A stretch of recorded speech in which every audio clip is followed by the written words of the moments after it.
Aan hom wat op die troon sit en aan die Lam behoort die lof en die eer en die heerlikheid en die krag van alle ewigheid af, maar ook nou en tot in alle ewigheid. Amen.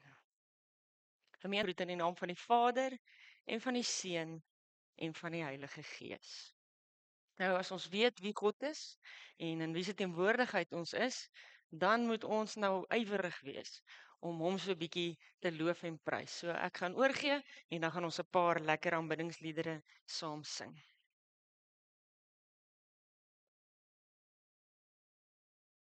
Sê, baie dankie. So voordat ons die kinders uitstuur, gaan ek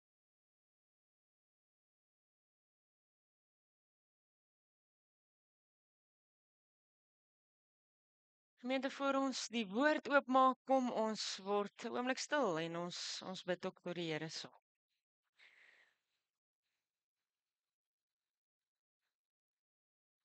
Almagtige Vader, ons dankie vir die voorreg om hier te wees. En Here, ons is diep bewus dat ons dit nie verdien om hier te kan staan in U teenwoordigheid nie, maar dankie ook weer vir hierdie teken in die doop, hierdie belofte dat deur Jesus het U vir ons die reg gegee om ons U Vader te noem, vir ons om U kinders te wees. En daarom, Here, dankie ook vir hierdie herinnering vir elkeen van ons dat ons hierdie familiewapen van U dra deur die doop. En dat dit ook vir ons groot vrymoedigheid kan gee om vanoggend ons hart, ons lewe, ons gedagtes van die afgelope week ook eerlik voor U uit te stort en te bid, Here. Kom vernuwe, kom verryk ons ook weer vanmôre. En Here, mag wanneer ons so saam is om U woord, dit ons ook nie onveranderd laat nie. Ek bid vir elkeen van ons, Here, om vandag en vanoggend ook te kies om sag te klei in U hande te wees en toe te laat dat U woord en die Gees ons ook vandag vorm. En as ons 'n teks lees wat duisende jare oud is en ons almal waarskynlik ken, help ons ook deur die Gees om met vars en nuwe oë ook saam te kyk en saam te dink. Dankie Here dat ons weet U is getrou en mag alles wat ons nou hier sê en doen werklik tot eer en verheerliking van U groot naam wees. Amen. Ons tema vanoggend die groot vraag. Nou ons weet in Jesus se bediening praat ons oor die algemeen van die twee grootes. Daar's die groot verbond, die groot gebod. Nou wat is die groot gebod? Die een groot opdrag wat Jesus gee? Dis die gebod soos wat hy staan daar in Matteus 22. Ek gaan nou nie dit wys nie, maar dis waar Jesus vir die man antwoord en sê, hier is die belangrikste. Jy moet die Here jou God lief hê met jou hele hart, jou hele siel, jou hele verstand. En dis die grootste en die eerste en die tweede dat jy jou naaste liefhet soos jouself. Klink dit bekend? Ja, dis die groot gebod. Dis die groot gehoorsaamheid wat Jesus van ons vra. En dan die tweede grootte van Jesus is die groot opdrag. Kan u vir 'n oomblik dink, waar is die groot opdrag?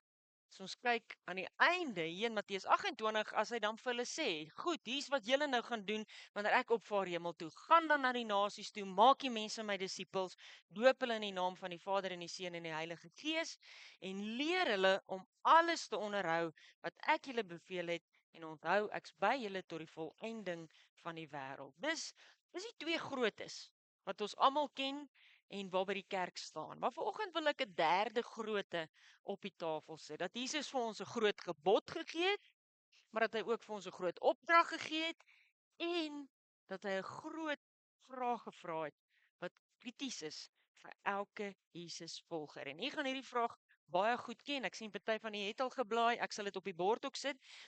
Dankie Daniel. Ons gaan saam lees Matteus 16 en ek gaan net vers 13 tot 17 saam met u lees. Toe Jesus in die streke van Caesarea Philippi kom, het hy vir sy disippels gevra: "Wie sê die mense is die seun van die mens?" Hulle antwoord: "Party sê Johannes die Doper, party Elia, party Jeremia of een van die profete." "Maar julle," het hy gevra, "wie sê julle is ek?" Simon Petrus het geantwoord: "U is die Christus, die seun van die lewende God." En daarna sê Jesus hierdie deel. Hy sê: "Gelukkig is jy, Simon Barjona. het Jesus vir hom gesê, want dis nie 'n mens wat dit aan jou geopenbaar het nie, maar my Vader wat in die hemel is. Die groot vraag wat Jesus vra: wie sê die mense is ek? Wie sê julle is ek? Nou ek wil hê ons moet vanoggend, en ek weet almal geniet dit dalk nie eweveel nie, maar so net so bietjie in die agtergrond van die vraag en die konteks van waar die vraag gevra word praat. Ons weet op hierdie stadium in Jesus se bediening is hy op pad na Jerusalem toe. En hy weet, hy is besig om die finale fase van sy aardse bediening en lewe te bereik. Maar voordat hy kan sterf op die kruis, voordat hy kan opvaar hemel toe, voordat hy vir ons hierdie groot opdrag kan gee en sy gees vir ons om hierdie opdrag uit te voer, moet hy sekerheid hê dat hierdie 12 manne wat hy gekies het om die vlosstokkie vooroor te gee, dat hulle verstaan waaroor dit gaan en dat hulle gereed is om te doen wat nodig is. Hy weet, hier gaan 'n enorme verantwoordelikheid aan hulle toevertrou word en hy wil seker wees. Hulle moet weet wie hy is. En ongelukkig sien ons mos, die disippels is gereeld aan die twyfel. Verbaas as die duiwels eerste vir Jesus erken, as ons dink aan die storie van Gadara. Verbaas as die storm stil word omdat Jesus opstaan en die storm stil maak. Maar hy moet weet, hulle snap dit. Hulle is reg vir hom om die stokkie vir hulle oor te gee, dat hy die verlosser is, die seun van God, die Messias, die Christus, die gesalfde. So vir Jesus, en as ons so bietjie dink aan die konteks van waar in sy lewe die storie plaasvind, is hierdie 'n baie belangrike vraag en oomblik saam met sy volgers. En dis opvallend dat hy dit nie die eerste paar weke vra nie, maar nadat hy eintlik al vir 'n 2 of wat jaar saam met hulle was, selfs 3 jaar. Nou ek wil hê, en dis nou die deel wat dalk vir almal nie interessant is nie. Ons moet net so bietjie dink oor die plek Caesarea Philippi. Want waar Jesus hierdie vraag vra, is net so belangrik soos die vraag self. Dink 'n bietjie aan jouself. Wanneer ons groot vrae wil vra, dan dink ons oor die plekke.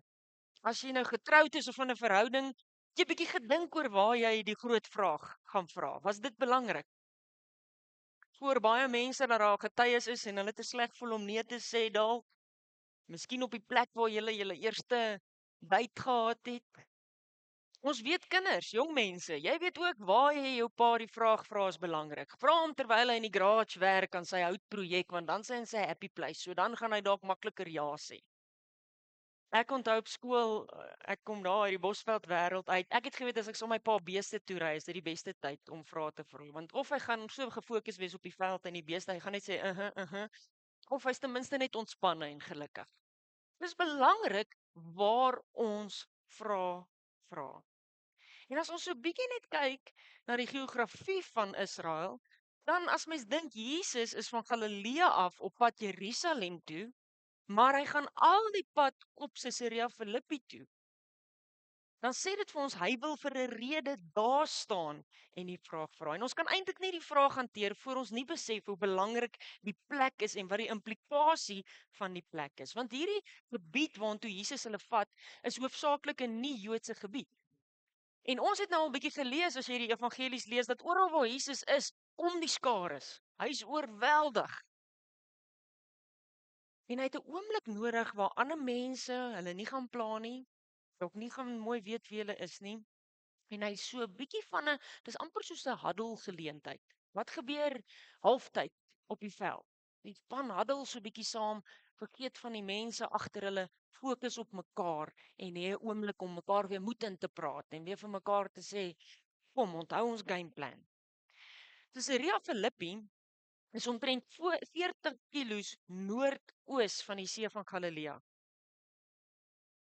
So as ons dink daaroor dat Jesus geweldige ompad gevat het om eintlik vir hulle hierdie vraag te vra. En dis vandag maklik, ons sal dit in 'n middag kan ry, maar as jy te voet loop, dan dink ek is 'n paar 40 of 'n 50 km braai nogals iets wat jy of doelbewus doen of jy het verdwaal en ons weet Jesus sou nie verdwaal het nie. Maar hoekom dit nie 'n gebied was waar daar ander mense sou wees nie, dit was buite die gebied van Herodes Antipas. Hy het geregeer oor Galilea. Hy was vir meeste van die Jode die heerser namens die Romeinse ryk. Maar ons weet ook mos nou Herodes, sy pa, Herodes die Grote, het 3 seuns gehad. Hierdie Herodes Antipas wat oor Galilea regeer het, dan was daar 'n ander boetie, Herodes Archelaus, en dan hierdie deel waar Caesarea Philippi was, het behoort aan Philip die Tetrarch, wat oor 10 van die groot stede regeer het. Nou, hoekom is dit belangrik? Hoe lyk Caesarea Philippi? Dankie dan, nou jy kan die foto opsit. Hier is 'n voorstelling van hoe dit gelyk het in daardie tyd, so teen die berg. En op die volgende foto, ek was so 2 jaar terug die voorreg gehad om dit te gaan besoek. Dit lyk nou so 'n bietjie anders, maar jy sien nog steeds die grot daar, en so ietsie van die berg wat so lyk. Maar as ons net weer aan kan gaan na hoe dit gelyk het, dan wil ek hê jy moet hierdie prentjie in gedagte hê, en ek dink dis maar 'n eenvoudige voorstelling eintlik, wat die indrukwekkendheid en die grootheid van hierdie tempels nie mooi verwoord nie. Maar hoor net gou, wat verteenwoordig Caesarea Philippi en hoekom Jesus dalk kies om soontoe te gaan? Caesarea Philippi was bekend vir die Baal aanbidding. Nou as ons hoor Baal, dan dink ons dadelik Ou Testament. Caesarea Philippi en na die kant toe van die berg lê daar dan nou 'n hele groot stad. Hierdie stad was vol tempels van die antieke Syriese Baalaanbidding. So dink ons hoor nou sommer woorde uit die Ou Testament, miskien uit die profetiese boeke en so. Daar was meer as 14 van hierdie antieke Syriese Baal tempels in Caesarea Philippi. So dis amper soveel kerke soos ons ook nou hier in Potchefstroom en die NG Kerk. So as ons lees in die Ou Testament wie's Baal en hoekom het hulle vir Baal aanbid, dan weet ons hy was 'n baie groot en belangrike god in die antieke wêreld. So wat is die eerste ding wat ons kry in Caesarea Philippi? In Caesarea Philippi sien ons nog iets van die magtige gode waaraan mense geglo het in die antieke wêreld. So dit vat dit al die pad terug na waar die storie begin. Tweede ding van Caesarea Philippi, en jy sien hier aan hierdie kant die grot waarna ek nou verwys het, is die grot van Pan. So hier was hierdie heuwel met hierdie diep grot en 'n mens kan dit nog steeds eintlik mooi sien as jy vandag gaan. Maar hulle het geglo dis die plek waar die god Pan, dis nou nie Pieter Pan nie, dis 'n ander god, die god Pan gebore is. En hy was die god van die natuur. Volgens die mitologie van die Grieke. So wanneer jy gedink het aan Caesarea Philippi, het jy gedink aan hierdie grot. En dit het gemaak dat Caesarea Philippi geassosieer word met hierdie Griekse mitologie en hulle oortuiging van die een wat die skepping begin het, die god van die natuur. Eintlik was Caesarea Philippi so geassosieer met die god van Pan, met Pan, dat hulle die dorp se naam was aanvanklik Panias, voordat dit Caesarea Philippi geword het. So ons sien, as iemand dink Caesarea Philippi, as jy daar kom, is jy diep bewus van die antieke gode, jy's diep bewus van die Griekse mitologie. Ek dink as ons aan Potch dink, dan weet ons dink dadelik universiteit. Ons dink dadelik groot skole, goeie skole. Elke dorp het mos nou goed wat jy weet. En dan die ander ding van Caesarea Philippi is dat die Jode ook 'n assosiasie het met Caesarea Philippi.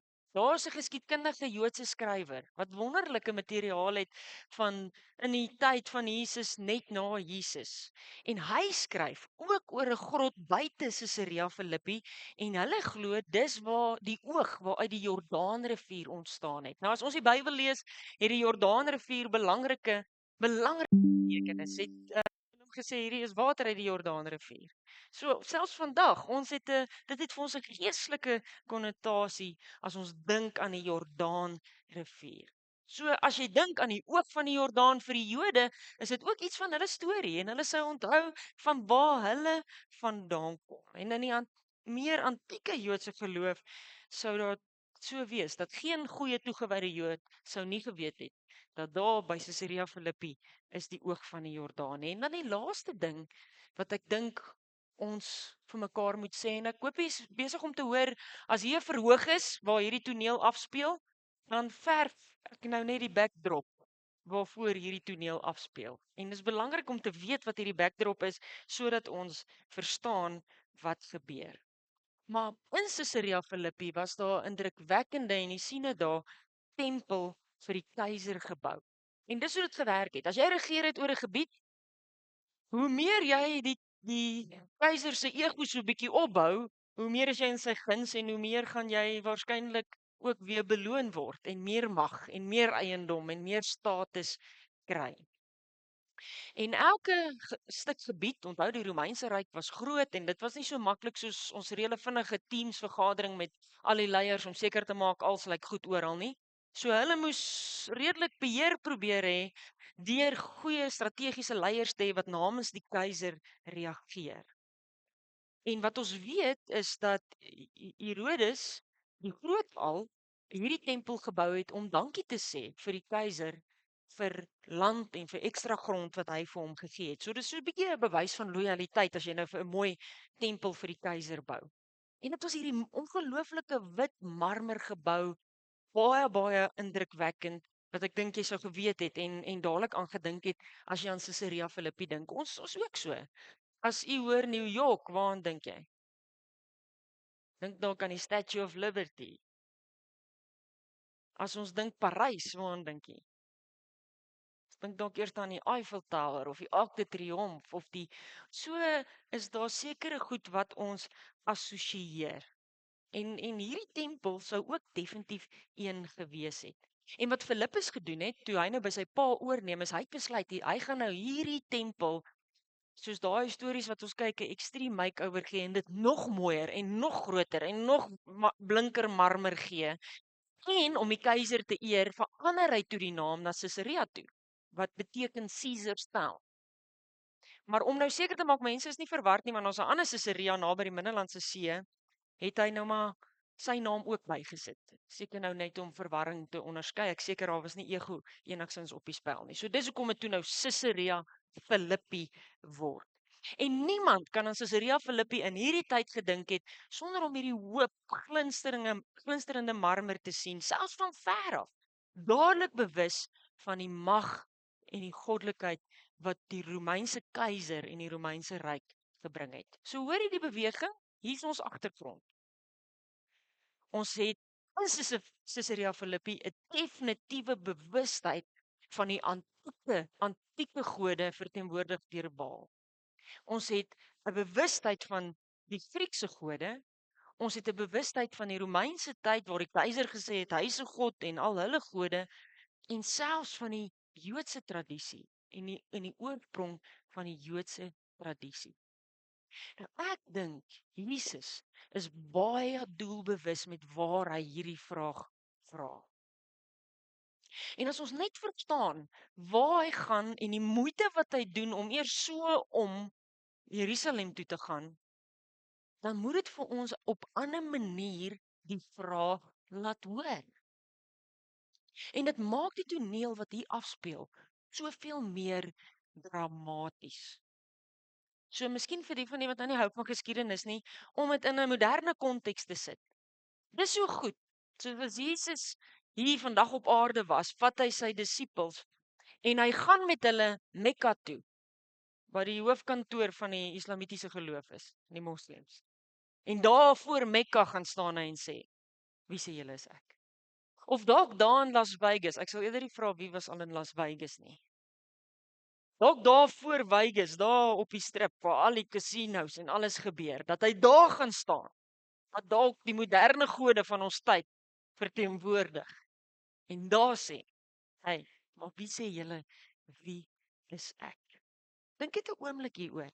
Sien nie drama in hierdie wat afspeel as ons die verhoog en die agtergrond verstaan. Hier staan op daai stadium iemand wat vir baie mense dalk gelyk het na niks meer as 'n hawelose. Hy het nie huis nie, hy sê dit. Hy het nie 'n plek om sy kop neer te lê nie.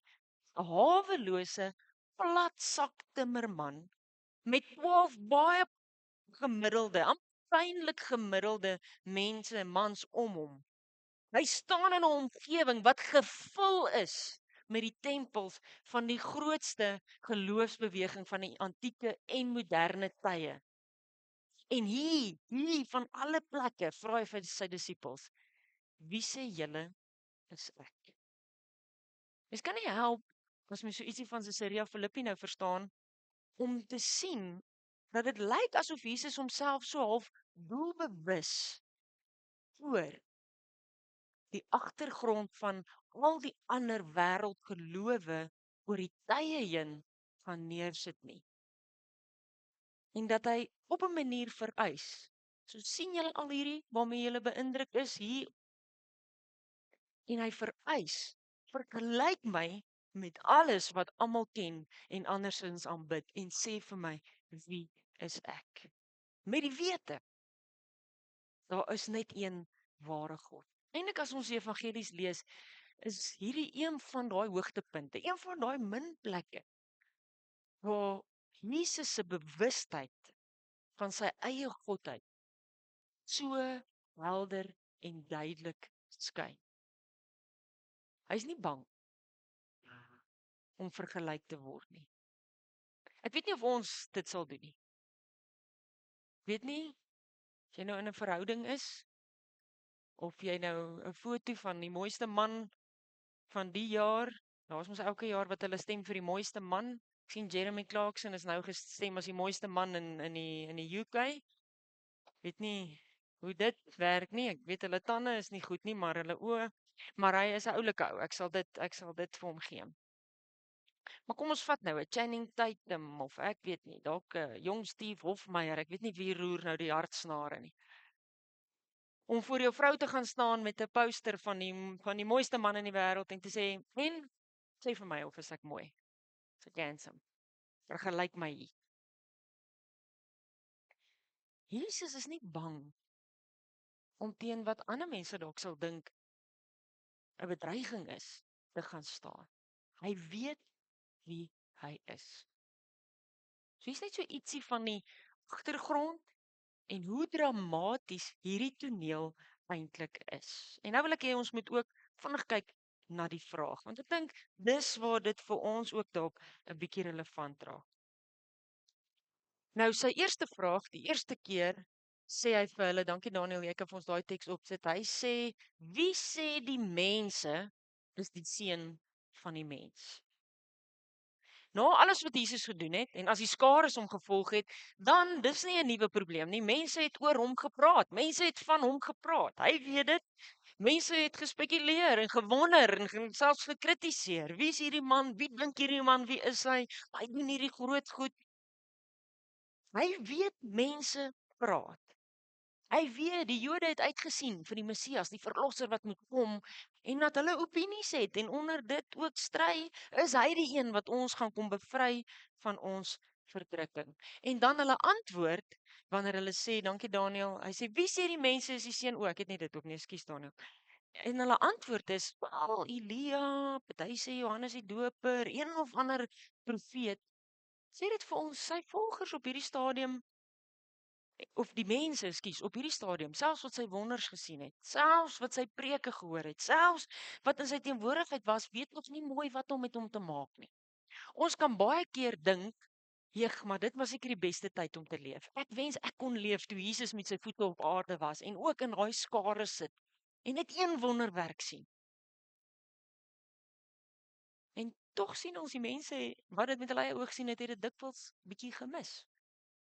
Ons leef eintlik in die beste bedeling van die geloofsgeskiedenis. Na Jesus se hemelvaart tot sy wederkoms, waar die Gees in persoon saam met ons die pad stap. Maar wat met hulle gebeur, en hier moet ons bietjie mooi dink oor ons eie perspektief. Wat met hulle gebeur, is hulle oortuigings van wat hulle verwag het, die Messias gaan wees, het dit vir hulle onmoontlik gemaak om te sien dat hy hier is. En dis tot vandag toe so.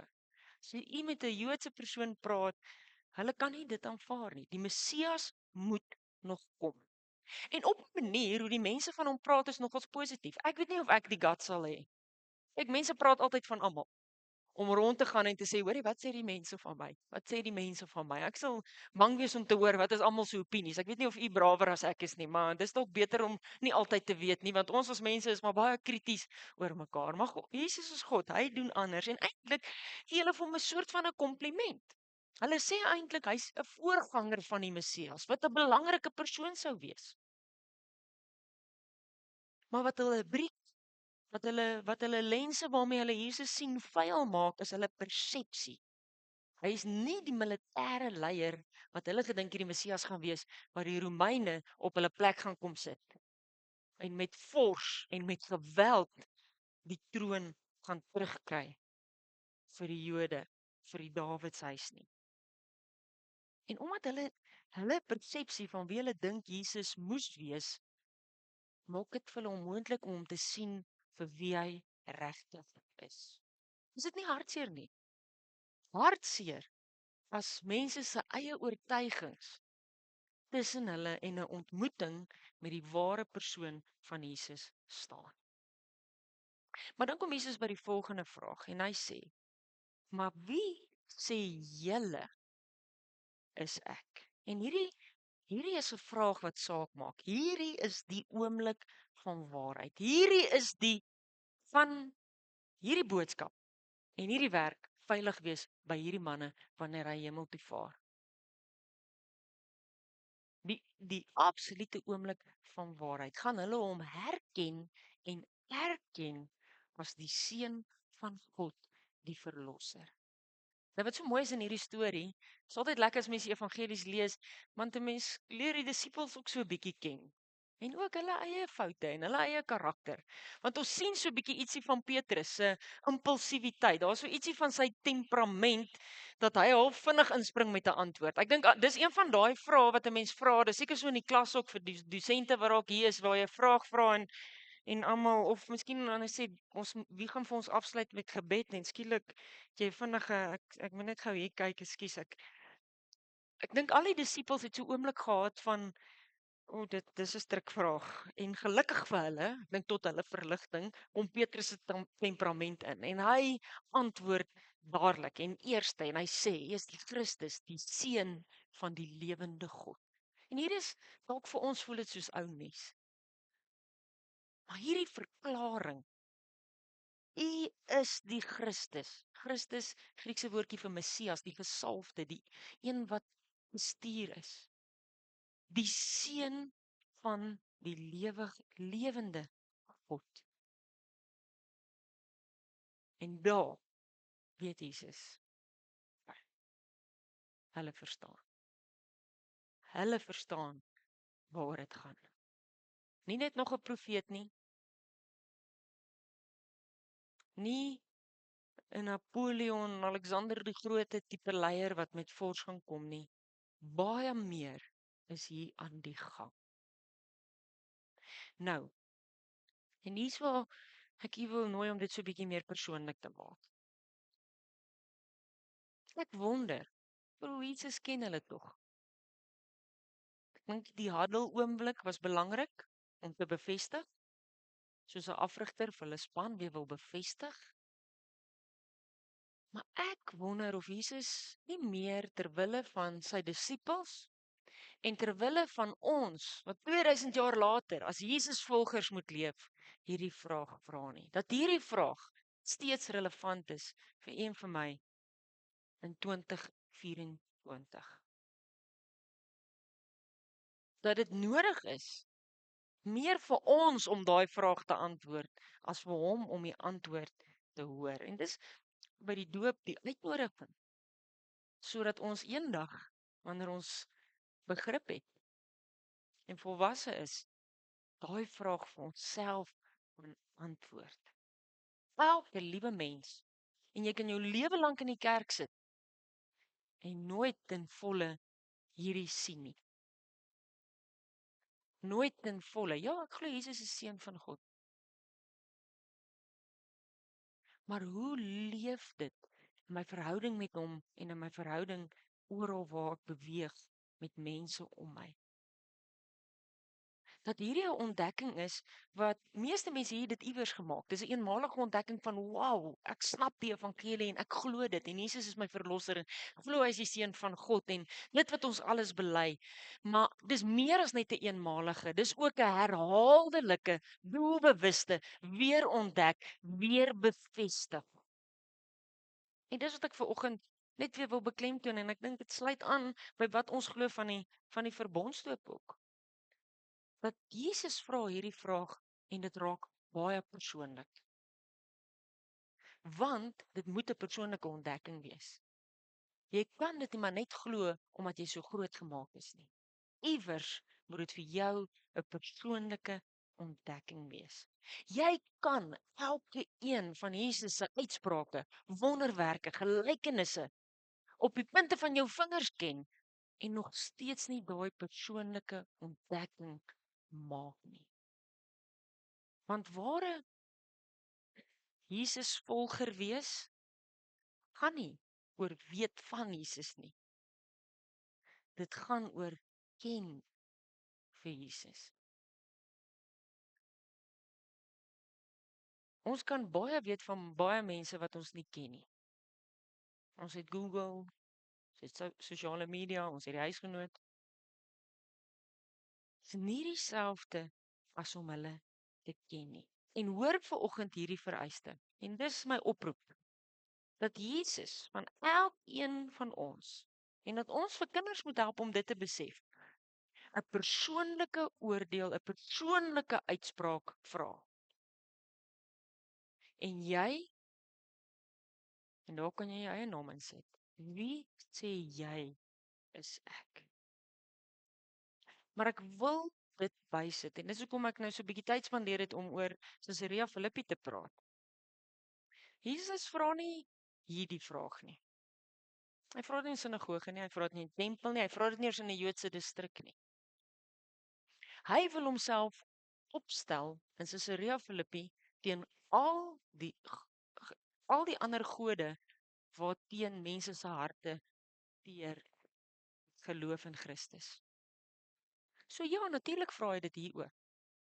Ek wil hê jy moet vir hierdie week ten minste so bietjie na jou eie lewe gaan kyk. Want Jesus vandag, as hy vir ons die vraag sou vra, kom staan daar waar ons hom die minste verwag. Want Caesarea Philippi is 'n plek waar hulle hom nie sou verwag nie. En hy kom stel homself nog steeds op teen al die gode en afgode van die wêreld en van ons lewe waarop ons vertrou, waarin ons vashou.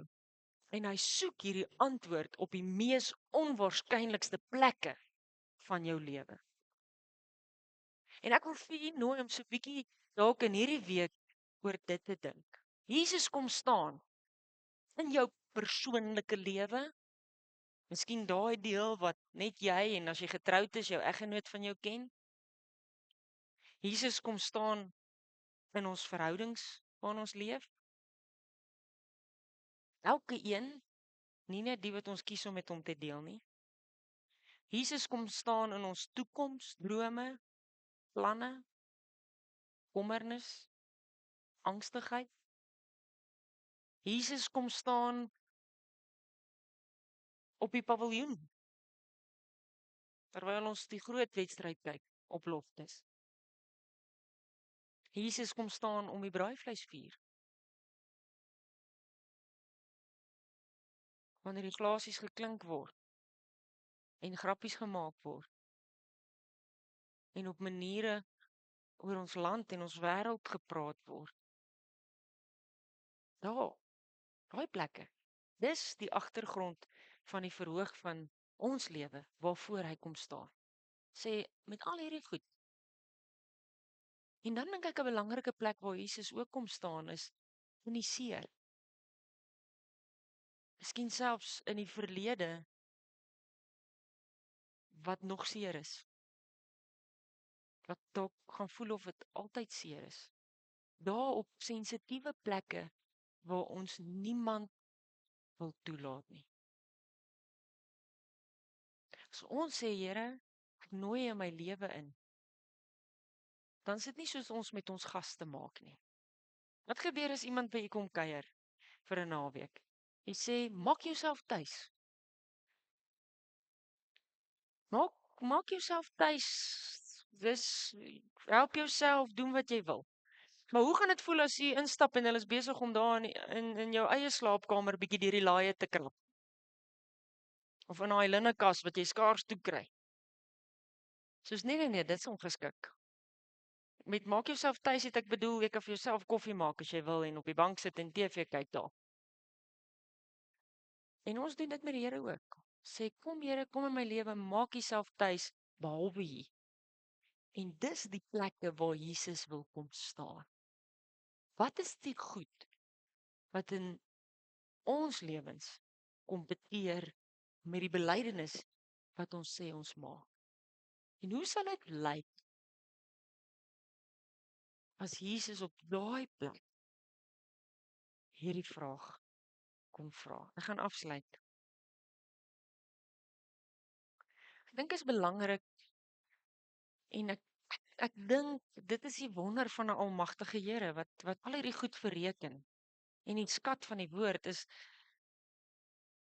dat in hierdie teks ingebou die ligging van hierdie vraag vir ons volgens sê, al die plekke waar ek hom die minste verwag, die minste wil sien, sê Jesus, en jy,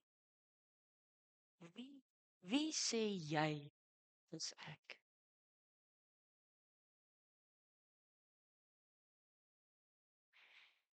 En ek wonder as ons op al daai plekke kan sê, Here, U is my verlosser. U is die lewende.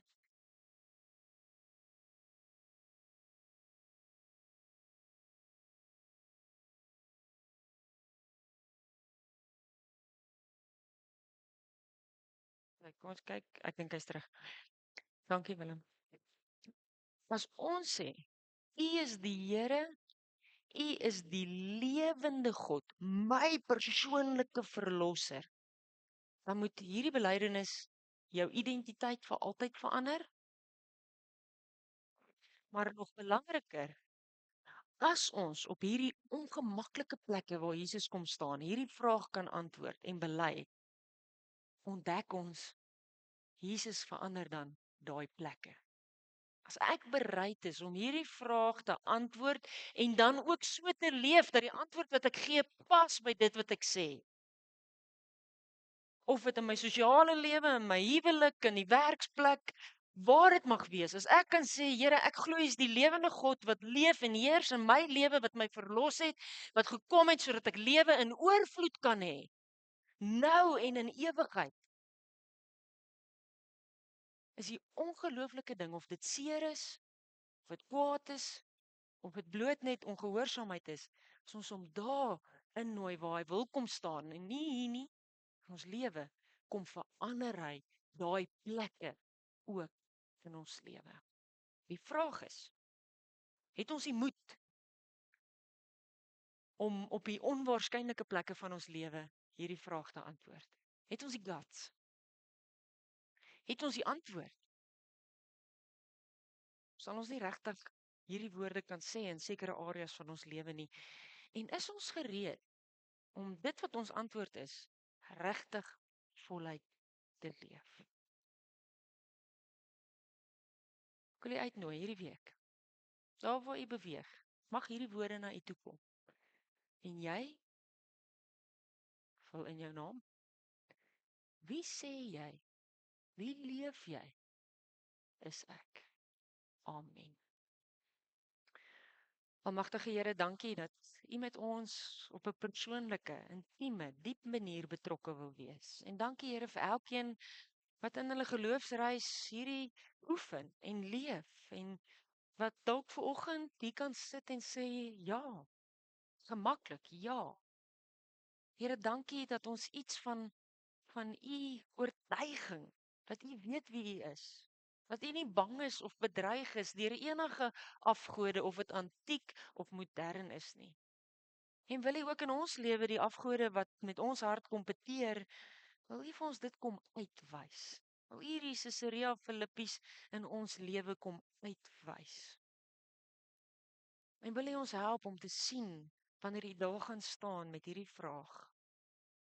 En ek bid vir al Here, vir die seer plekke. Plekkies wat ons toehou en weghou. Wil U daar kom staan en met die genade en die deernis wat net U kan hê, ook vir ons nooi om te bely. Maar U is die verlosser, die een wat genees, die een wat nuut maak, die een wat vry maak. En ek bid vir die gemeente, Here, ook in hulle reis saam as gemeente. Mag ons mekaar ook help as gemeenskap om daar waar ons beweeg ook hierdie realiteit en hierdie belangrike antwoord op hierdie groot vraag mekaar aan te spoor, maar ook accountable te hou om dit te leef wat ons bely. Here, en dankie dat hierdie vraag nie is om ons oor die vingers te tik of om 'n las op ons skouers te sit nie, maar dis 'n vraag wat wanneer ons hom antwoord op elke ander plek vir ons ongelooflike vrug van vryheid en vreugde en lewe in oorvloed tot gevolg gaan hê. En dis hoekom U gekom het, Here, en ons is so dankbaar daarvoor. Ek bid vir elkeen in hierdie week, daar waar hulle werk, daar waar hulle leef, daar waar hulle beweeg, mag U lig ook skyn en wil U ook vir hulle seën en toerus en lei in hierdie week wat kom met elke geleentheid en elke uitdaging wat ook op ons wag. En dankie. Dankie dat ons weet dat deur die Gees ons net nie hierdie alleen hoef te doen nie. Ons bid dit so en ons vra dit in Jesus se naam. Amen. Goed. Gemeente, ontvang die seën van die Here en gaan na die huise in sy vrede. Mag die genade van ons Here Jesus Christus, die liefde van God die Vader en die gemeenskap met die Heilige Gees by elkeen wees en bly. En al God se kinders antwoord